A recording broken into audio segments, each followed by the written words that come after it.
Bienvenue, chers frères et sœurs, à l'étude de ce matin. Nous voulons aussi accueillir tous ceux qui sont avec nous à travers les réseaux sociaux. Que la grâce les épargne.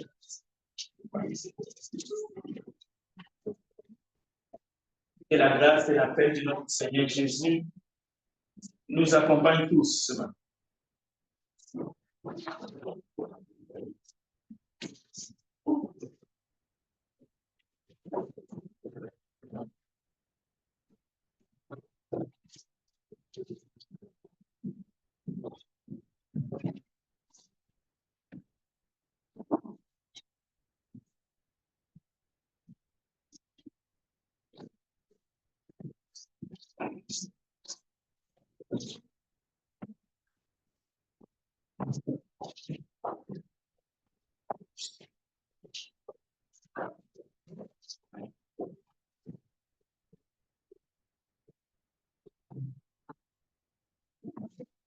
Le succès de l'Église au 1er siècle. Nous allons étudier encore dans les livres des Actes des Apôtres au chapitre 7. Et le thème de cet épisode, c'est le succès de l'Église au 1er siècle. On aurait pu prendre, par exemple, comme thème ici la lapidation d'Étienne, mais c'est trop négatif. Bien que ça fait partie. Et c'est la conclusion même du chapitre 7 dans le livre des Actes. Mais le message central, c'est le succès de l'Église au 1er siècle. C'est ça le sujet de l'étude biblique de ce matin. Et j'aimerais que chacun soit attentif. Parce que parfois nous oublions ou nous pensons que la prédication de l'Évangile, c'est la dernière chose dans ce monde. Pas seulement pour ceux qui le font. Mais en termes d'importance dans le cœur des humains, dans le monde. Mais pour l'Église, on sait que c'est la première chose, c'est le premier mandat que le Seigneur a confié à ses disciples, pas seulement aux apôtres, à tous les disciples de Jésus-Christ. Pourquoi nous disons que c'est le succès de l'Église que nous sommes en train d'étudier dans Actes chapitre 7, mais aussi dans les chapitres précédents et dans les chapitres qui vont suivre? Parce que même les historiens du monde qui sont non-croyants, les athées, mais qui ont étudié, qui ont fait des recherches, ils rappellent avec étonnement la croissance merveilleuse de l'Église au 1er siècle. À cette époque, la prédication se répandait comme le feu dans une forêt sèche. En un seul jour, nous avons vu 3000 âmes furent ajoutées au royaume de Dieu, à l'Église. Une prédication. Peu de temps qui a suivi, quelques jours après, le nombre de disciples croissait et avait atteint 5000 nouveaux convertis. Ça se trouve dans les livres des Actes. 5000 nouveaux convertis furent comptés parmi les saints. Et ça ne s'est pas arrêté, ça a continué. Donc, tous les biblistes, c'est-à-dire tous ceux qui ont étudié cette période de l'histoire de l'Église, croyants ou non, sont tous d'accord et sont persuadés que seulement à Jérusalem, dans une assemblée qui était à Jérusalem, il y avait environ 25 000 membres. C'est-à-dire, à la fin de ces chapitres, il va y avoir la dispersion de fidèles à cause de la persécution, juste après la mort d'Étienne, parce que le chapitre 7, nous allons le clôturer, peut-être pas aujourd'hui, mais très prochainement. La mort d'Étienne va être le début d'une grande persécution. Alors, les chrétiens qui quittent Jérusalem pour se disperser dans les contrées voisines sont estimés au nombre de 25 000. Donc, dans Actes chapitre 8, nous allons voir cela. Alors, on peut dire beaucoup de choses. Pas seulement sur Étienne, nous avons vu un peu. On peut dire qu'ils étaient courageux, qu'ils étaient fervents, que les chrétiens étaient saints. On peut dire qu'ils étaient fidèles, qu'ils étaient zélés, tout ce que vous voulez, qu'ils avaient un esprit missionnaire, ce qu'on ne retrouve plus aujourd'hui, ainsi de suite. Mais attention, nous verrons tout ça. Il y a des choses qui sont vraies, il y a des choses qui sont fausses. Tout le monde peut être courageux. Le courage n'est pas resté seulement fidèle. Je ne veux pas dire non plus qu'il n'était pas courageux, mais ce n'est pas ça le point. L'œuvre était non seulement dirigée, mais était accomplie par l'esprit qu'ils avaient reçu et qui était en eux. Donc, ce n'est pas le Saint-Esprit qui était dans les rues, qui baptisait les gens, mais en eux tout seul, c'était compliqué. Mais nous allons voir aussi le fait qu'ils ont reçu l'Esprit de Dieu, qu'ils étaient remplis, qu'ils étaient abreuvés. Ils ne sont pas devenus des superman.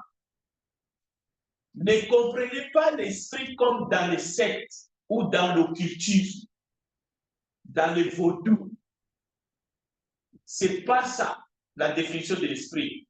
Où l'humain, lorsque une entité entre guillemets spirituelle entre, il devient superman, il commence à pousser tout, à casser tout, il est indomptable, irrésistible. Non, ce n'est pas du tout ça.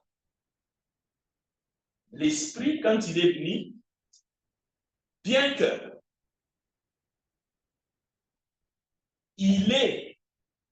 ils ont reçu, mais ce sont des humains avec leurs faiblesses, avec leurs émotions,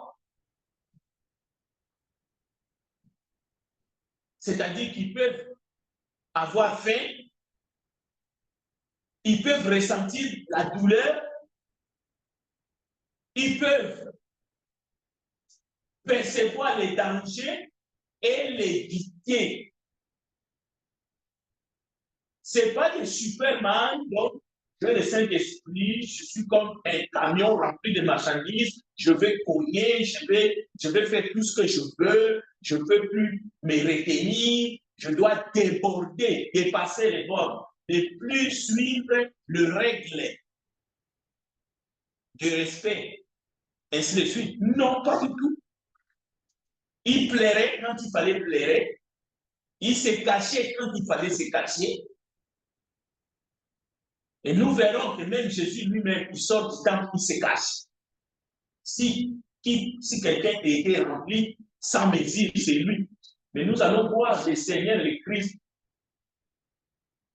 il se cache. Il est expulsé du temple, il est menacé. Mais Jésus sort du temple, il se cache. Donc, ça n'a rien à voir avec le courage ou les ailes excessives. Non, non. le Saint-Esprit ne vient pas pour que tu deviennes un Superman comme dans les vaudous. Non, pas du tout. Ça, c'est la fausse compréhension ou la mauvaise définition qu'on veut donner à l'Esprit de Dieu. Ça, c'est dans l'esprit satanique, diabolique, où les gens sont habités et puis ils deviennent, je ne sais pas comment. Et vous allez trouver ça dans l'occultisme. Et même dans certaines sectes appelées sectes de l'esprit. Vous allez voir ces choses, ou même dans certaines dénominations charismatiques. Vous allez voir des gens, oh, il a reçu les Saint-Esprit, c'est pour ça qu'il commence à tourner, à ramper comme un serpent, et ainsi de suite. Non, ça, ce sont des phénomènes sataniques. Les apôtres, ils ont reçu le Saint-Esprit, c'est des humains. Ils tremblent parfois, mais ils annoncent avec précision, avec fermeté, grâce à l'aide de l'Esprit qui est en nous. Alors, regardons Étienne. Étienne déclare des faits devant les autorités et le peuple pour dire comment leur père repoussait Moïse au lieu de comprendre que Moïse voulait d'abord leur délivrance de l'esclavage. Vous voyez, ça commence là.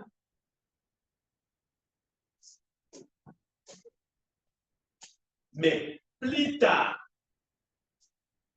les pères vont passer, parce que parmi tous les pères qui ont quitté Égypte pour traverser le désert à cause de leur désobéissance pendant 40 ans, 2 seulement vont entrer à Canaan, Josué et Caleb.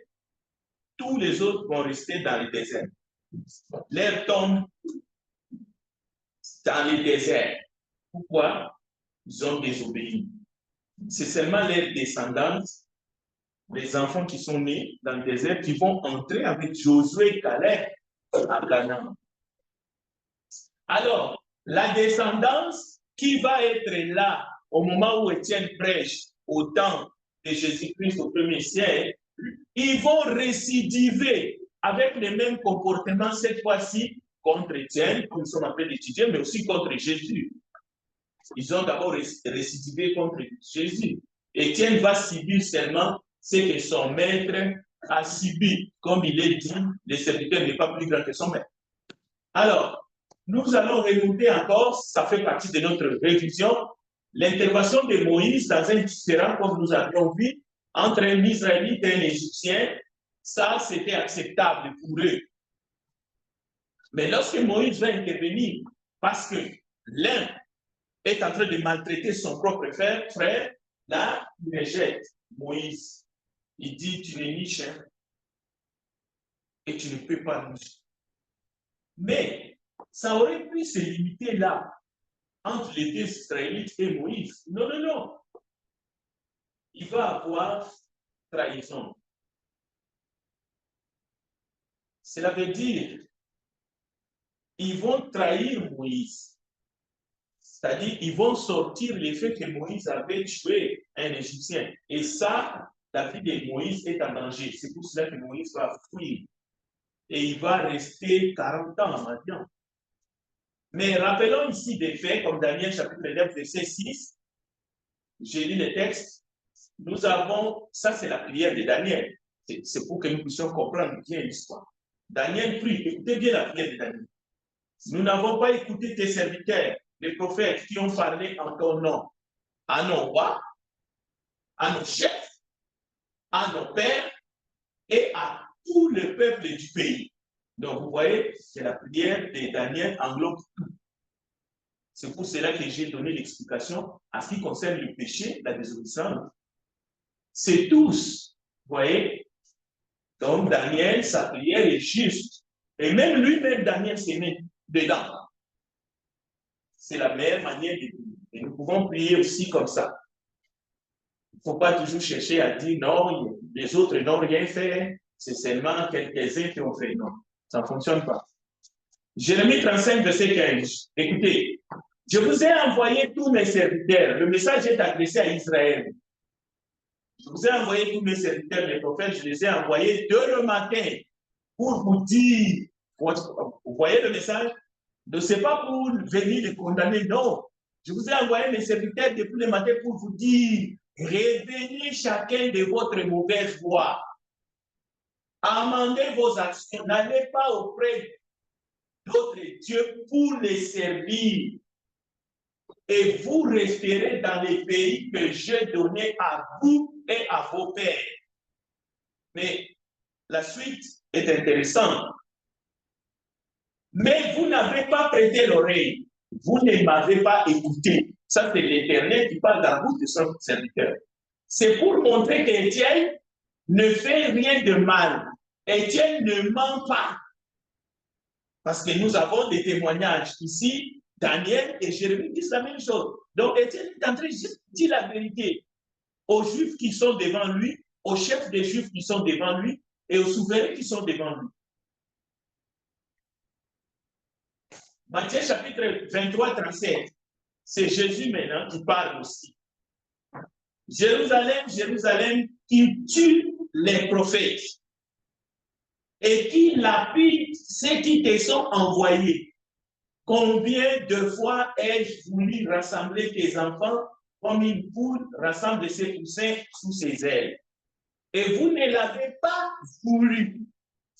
Voici votre maison vous sera laissée déserte, car je vous l'ai dit, vous ne me verrez plus désormais.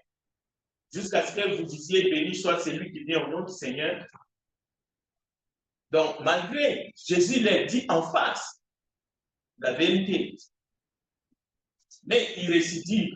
Mais cela ne veut pas dire que Dieu va rejeter son peuple pour des bons. Non, ou Dieu va les rejeter, ou Dieu va garder comme une dent contre eux définitivement. Non, Dieu ne prononcera pas de jugement dernier contre Israël à cause de leurs actions. Mais les prophètes, tous les serviteurs, y compris Étienne, les appellent à la repentance. Et même aujourd'hui encore, l'évangile est prêché à toutes les nations, sans distinction.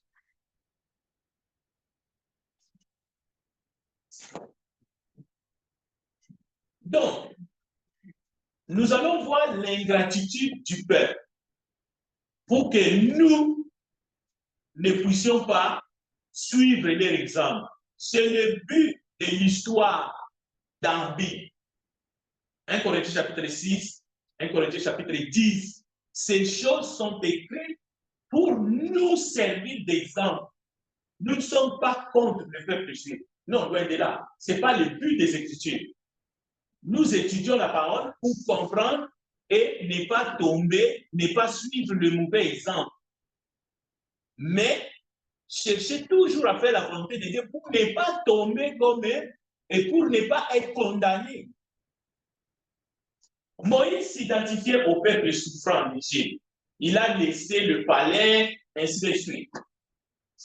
Il a choisi d'être dans l'affliction avec le peuple de Dieu, plutôt que de jouir des délices du péché dans la maison de Pharaon.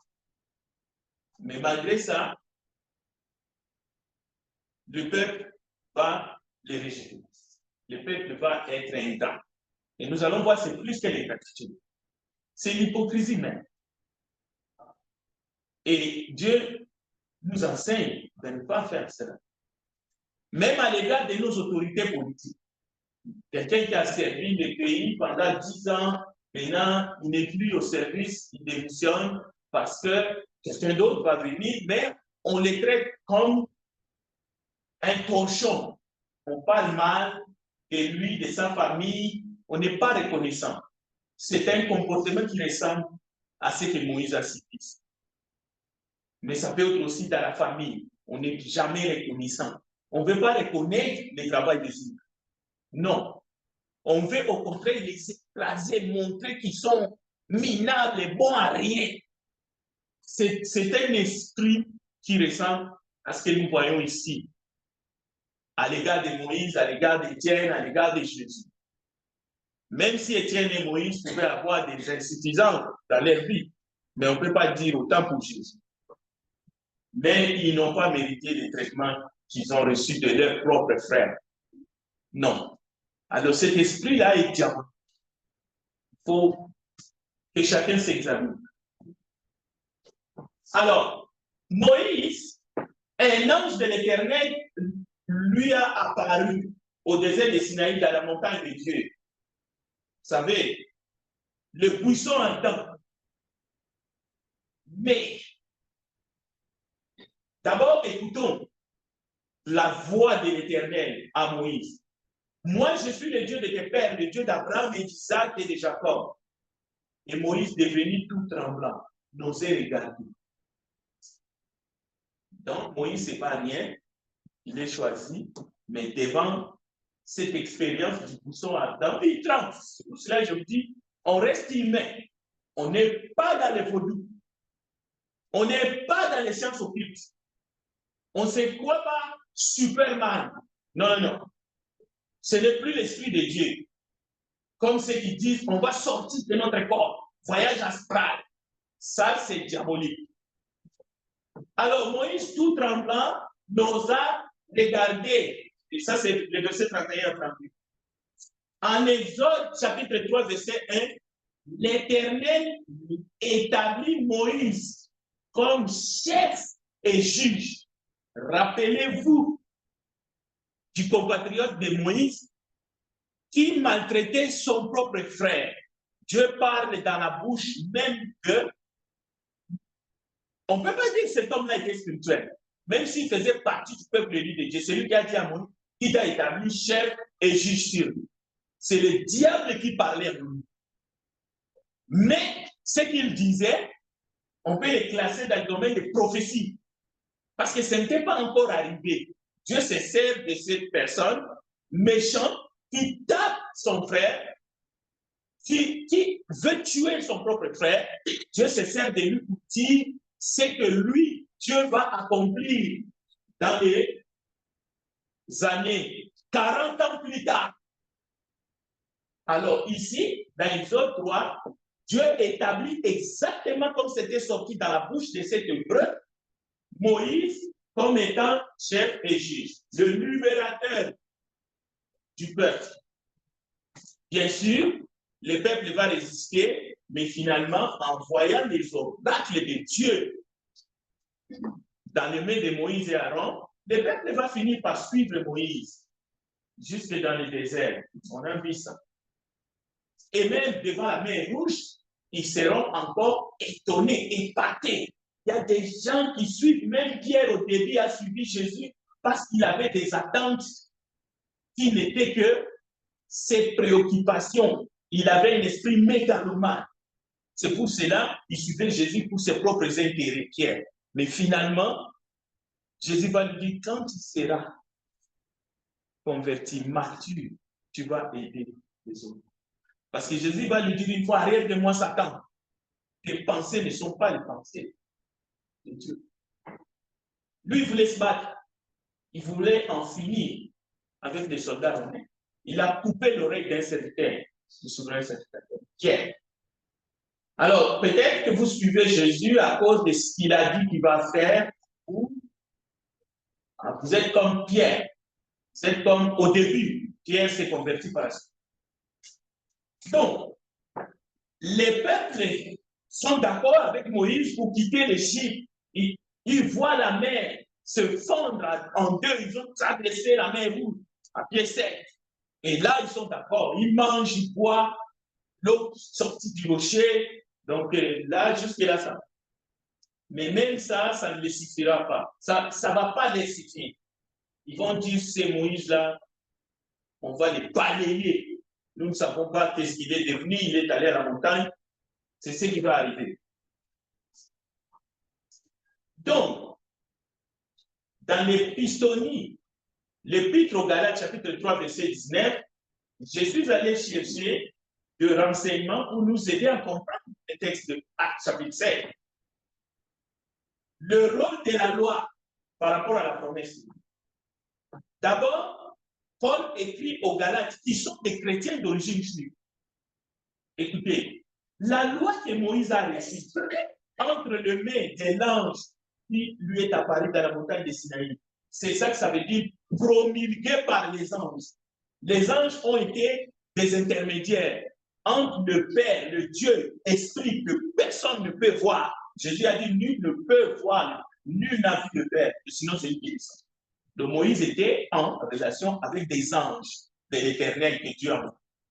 Alors, Paul dit, la loi qui a été promulguée par des anges, au moyen, finalement, donc à travers Moïse, la loi a été donnée par l'intermédiaire des anges, transmise à Moïse, qui agissait à cette époque-là comme médiateur entre Dieu et le peuple d'Israël. Donc, Paul est en train d'expliquer aux Galates que la loi a été donnée pour gérer les transgressions, jusqu'à ce que Jésus arrive pour accomplir le salut parfait que Dieu avait promis à Abraham. Donc, nous avons vu ça. Donc, la grâce de Dieu et la vérité va s'accomplir par Jésus-Christ. Mais c'est ça aussi le message d'Étienne. Étienne rappelle tout ça. C'est très intéressant. Maintenant, la loi promulguée par les anges, Moïse a reçu. Donc, ce qui va arriver, c'est que le peuple ne va pas obéir à cette loi. Donc, le discours d'Étienne fait ressortir la grâce de Dieu. Mais Étienne va mettre ses auditeurs, au fait, il va aller toucher leur comportement.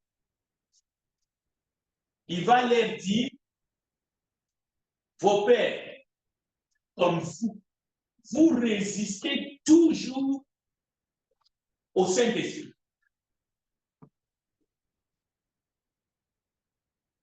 Mais comment comprendre cette résistance?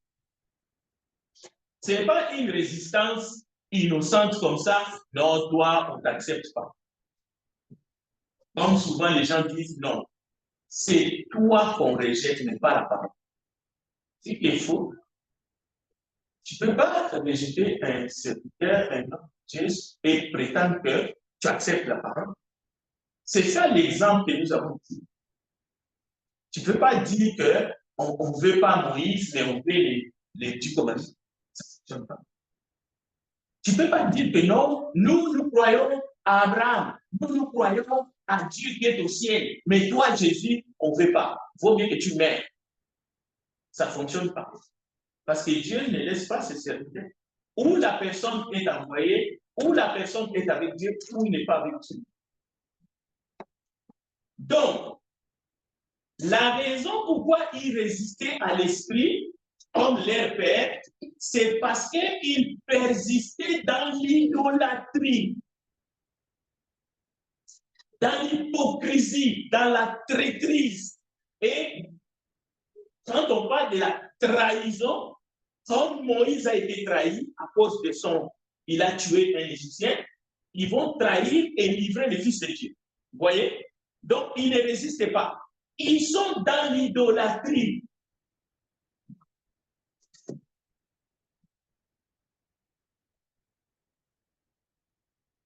Celui qui est venu pour boire la coupe amère,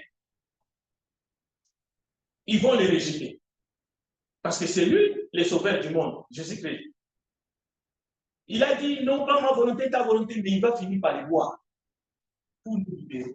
Alors, comment comprendre l'idolâtrie du peuple? Comment comprendre l'idolâtrie du peuple? Il faut les comprendre, sinon Étienne prêche dans le pic. Donc, en rejetant Jésus, ils sont en train d'idolâtrer César. Vous allez les voir dans les procès de Jésus. Il dit, nous ne connaissons pas un autre roi, sinon César. Donc, ça, c'est l'idolâtrie. Même leur manière de dire, nous savons que Dieu a parlé à Moïse, mais celui-là, on ne sait pas d'où il vient. Dans le bulletin de ce dimanche, je vous ai mis un texte de Jean chapitre 7. Vous pouvez le lire dans votre Bible aussi. Ce texte-là de Jean 7 va vous aider à comprendre Actes des Apôtres chapitre 7. Parce qu'il y a un échange où les Juifs s'en prennent à Jésus. Là où Jésus va leur dire, vous avez coupé un diable. Donc, carte blanche. Alors, c'est quand même Moïse qui les conduisit en faisant des prodiges et des miracles. Depuis le pays d'Égypte, parce que les miracles ont commencé en Égypte. Et dans les déserts, pendant 40 ans, c'est Moïse qui est là. Donc, les Juifs honoraient Moïse en quelque sorte, mais en réalité, ils n'obéissaient pas à Dieu. Mais leur manière d'honorer Moïse, et même jusqu'aujourd'hui, c'est dans le cadre de l'idolâtrie. Parce qu'en honorant Moïse, ils rejettent l'envoyé de Dieu, le oint de Dieu. Alors, vous pouvez vous approcher à un prophète qui est originaire de l'Europe, ou bien qui est originaire de l'Afrique. Vous pouvez vous approcher à une religion des Noirs, mais en même temps, vous parlez mal du Fils de Dieu. Vous n'êtes qu'un idolâtre. Vous pouvez idolâtrer vos ancêtres, si vous voulez, avec leur esprit, mais vous n'êtes qu'un idolâtre. Parce que Dieu a dit, tu n'auras pas d'autre Dieu devant ma face. Vous pouvez idolâtrer les humains, vos parents, le mettre sur un piédestal et les adorer même si vous voulez. Mais au contraire, les parents, ils ont besoin d'être honorés. C'est ce que Dieu a dit. Mais si vous les mettez à la place de Dieu et vous vous accrochez à une religion satanique, simplement parce que ça vient de vos ancêtres, de votre culture, vous ne voulez pas examiner les Écritures, vous n'êtes qu'un idolâtre. C'est ce qui se passe ici. Les Juifs qui rejettent Jésus, qui vont lapider Étienne, qui ont rejeté Moïse, mais ils honoraient Moïse d'une manière, jusqu'à aujourd'hui, il y en a qui ont. Donc, devant Étienne, ils reconnaissent Moïse, ils rejettent Jésus. Nous savons que Dieu a parlé à Moïse, mais celui-là, on ne le connaît pas. Étienne cite la parole de Moïse pour le mettre encore à l'épreuve. Mais c'est ce Moïse qui a dit au fils d'Israël, si vous susciterez d'entre vos frères un prophète comme moi, écoutez-le. Comment donc vous n'écoutez pas Jésus? Parce que Dieu vous l'a envoyé. Alors Étienne parle de tout cela. Il dit, c'est lui, Moïse, qui fut dans l'assemblée au désert avec l'ange à Sinaï, qui lui parlait sur la montagne de Sinaï, et avec nos pères qui reçut des oracles divins pour nous les donner, auxquels nos pères ne voulaient pas être soumis. Donc, que ce soit les pères, que ce soit les fils, que ce soit les descendants, pas de soumission. Écoutez, la preuve. Ils les repoussèrent et retournèrent leur cœur en Égypte, disant à Aaron, fais-nous des dieux qui aillent devant nous. On ne veut rien savoir. On veut même retourner. Ils nous manquent des ailles, des oignons, des concombres. Au moins en Égypte, il y a des tombeaux. Et ils pouvaient même enterrer leurs animaux. Ici, dans le désert, on ne peut même pas enterrer nos morts. Alors, ramène-nous en Égypte. Nous voulons aller manger de la viande là-bas en Égypte avec des poireaux, des tomates. Et pourtant, ils étaient esclaves. Il y a de l'esclave, de l'esclavage volontaire. Quelqu'un va aller consulter des marabouts. C'est quelqu'un qui veut être esclave, mais volontairement. C'est tout ce qu'on peut dire. Les pères israélites n'avaient pas confiance en Dieu, pas plus qu'en Moïse, malgré toutes les manifestations de puissance. S'il y en a qui ont vu des miracles, c'est eux. Ce n'est pas nous aujourd'hui. C'est pour ça qu'on ne doit pas trop parler de puissance dans le sens que soit on est doté de puissance ou on veut voir de puissance. Non. Malgré toutes les manifestations de puissance dont ils avaient été témoins lors de leur délivrance en Égypte, ils n'avaient pas confiance en Dieu, ni au serviteur que Dieu leur avait envoyé. C'est pour cela, le Seigneur leur dit, si vous croyez Moïse, mais vous me croiriez aussi. Donc, je suis en train de dire qu'ils honoraient un peu, mais le Seigneur vient de crever l'abcès. Il dit qu'il ne croyait même pas Moïse. Parce que le Seigneur dit, si vous croyez Moïse, vous me croirez aussi. Car c'est lui, Moïse, qui a écrit de moi, Jean 5,46. Écoutez bien, Parce qu'on peut se tromper, vivre dans l'incrédulité toute sa vie, passer à côté et finir en enfer. Nous devons être très prudents envers nous-mêmes, nous examiner sincèrement. Qu'il n'y ait pas même une goutte d'incrédulité dans notre cœur. Aimez Jésus, aimez sa parole, aimez l'Église. Ne soyez pas hypocrites, parce que Dieu voit tout. Jésus dit, vous ne croyez même pas Moïse. Autrement, vous croyez, vous allez croire à moi parce que Moïse a écrit de moi, Jean 5, 46. Et encore, Moïse ne vous a-t-il pas donné la loi? Et nul d'entre vous n'observe la loi. Vous voyez Jean 5, 19? Jésus dit nul. Ça veut dire aucun. Quand tu lis dans Actes 7 Israël, il n'y a pas d'exception. Ni Paul, ni Étienne lui-même, qui était juif, a obéi à la loi à 100%. Parce que Jésus dit nul. Alors, bien que délivrés de la fournaise de l'Égypte, ils gardaient l'idolâtrie dans leur cœur. C'est pourquoi, comme l'idolâtrie était dans leur cœur, ils ont demandé à Aaron de leur faire un Dieu qu'ils voient et qui marche devant eux. Et Aaron va leur demander tout ce qu'ils avaient comme collier, bijoux en or, il va fondre ça, il va leur faire un veau d'or. Et même, écoutez la bêtise, ils offrirent un sacrifice à l'idole. Ça fait mal à Dieu, à l'Éternel. Parce que les sacrifices étaient réservés au Père, non? Mais ils offrirent un sacrifice à l'idole et se réjouissent dans les œuvres de leurs mains. C'est ce qui se passe aujourd'hui encore.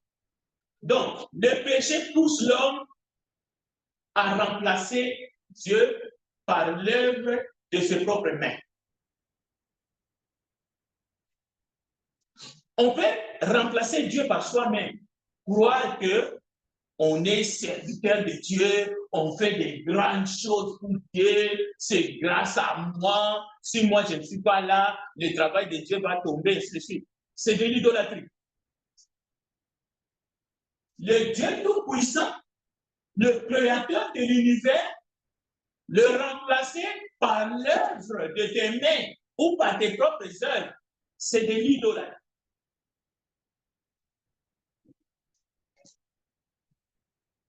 Et lorsque on en arrive là, Dieu nous livre à nos propres croyances.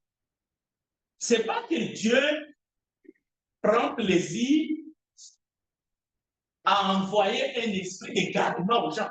Non. C'est quand tu remplaces Dieu par quelque chose d'autre, lui ne supporte pas, il déteste. Il dit, parce que tu m'as remplacé par quelque chose, okay. Libre à toi. Donc, aujourd'hui encore, beaucoup de gens ont remplacé l'Éternel par l'argent, par, je ne sais pas moi, nous sommes l'État le plus puissant du monde, ainsi de suite, par le succès. Chacun sait. Chacun sait avec quoi.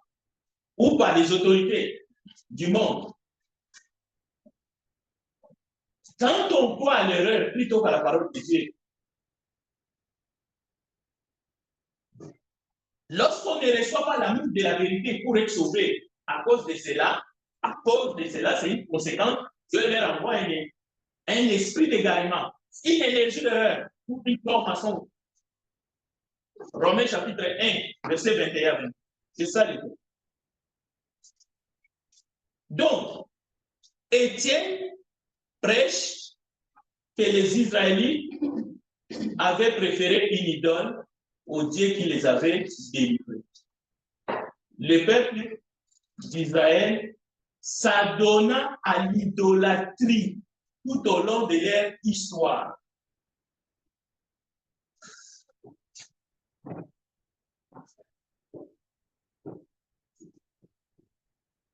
À cause de l'idolâtrie, il va avoir la déportation. Pourquoi? Le rejet de Dieu ne reste pas infini.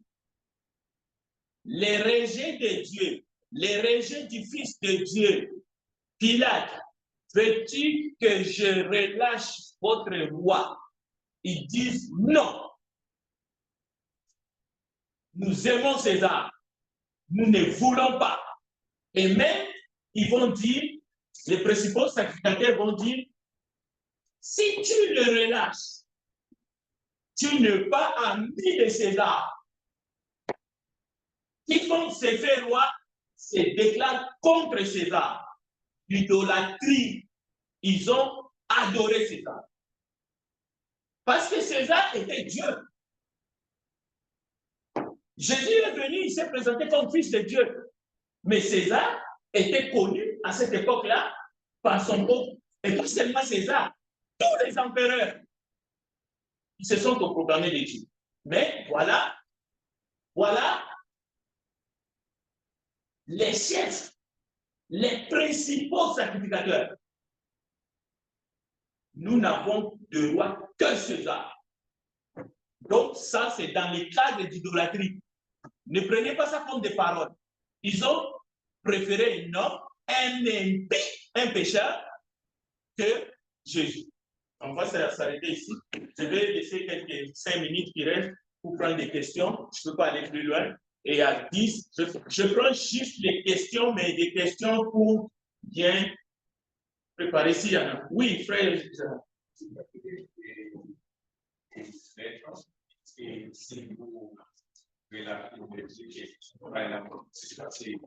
c'était exactement ce qu'on est arrivé, parce que normalement, maintenant, présentement, si on est en train de faire une discussion avec, parler avec un juif, et on a toujours tendance à dire que c'est les juifs qui ont cité Jésus-Christ. Et il y a des débats comme ça, même sur les réseaux sociaux là. Et c'était exactement l'idée que si vous relâchez Jésus, Jean chapitre 12, il faut rester dans les textes. Si nous sommes en train de faire une étude textuelle, c'est pour cela que je parle de pères. J'aime bien dire les pères. Ce sont les Juifs qui ont quitté Égypte pour Canaan. Et parmi eux, 2 seulement sont entrés à Canaan. Ils sont restés dans le désert. Ça, c'est les pères. On ne peut pas substituer les pères par ceux qui sont venus en Israël. Maintenant, ceux qui sont devant Jésus au 1er siècle, est-ce qu'on peut avoir des gens qui étaient au 1er siècle devant Jésus aujourd'hui? Ils auront quel âge? Ces débats-là, tu dis, c'est vrai, mais c'est un débat des ignorants dans les réseaux sociaux. C'est pour cela que j'ai dit tout à l'heure, nous ne sommes pas des anti-juifs. Parce que l'évangile qui est prêché aujourd'hui, c'est pour toutes les nations. Juifs, grecs, païens. Donc, c'est clair. Mais dans les textes, Gérald, Jean chapitre 19, verset 12, j'ai souligné, tu vois dans mon texte, j'ai souligné, les principaux sacrificateurs répondirent. Je n'ai pas dit tous les peuples des Juifs. Ça, ce sont les dirigeants qui répondirent. Mais là où le peuple qui est devant Pilate va crier, parce que Pilate va demander à la foule, qui voulez-vous qu'on relâche, Jésus ou Barabbas? Le peuple va dire, relâchez Barabbas. Mais ici, pour ta question, ce sont les principaux sacrificateurs qui répondent, nous n'avons de roi que César. Alors, ceux-là, les principaux sacrificateurs, c'est des idolâtres. Ils sont en train d'adorer César et de rejeter Jésus. Mais on peut agrandir ces noms. Mais par contre, Pierre, Paul, Nathanaël, tous les disciples de Jésus viennent de Galilée. Ce sont des Juifs. Oui, deuxième question.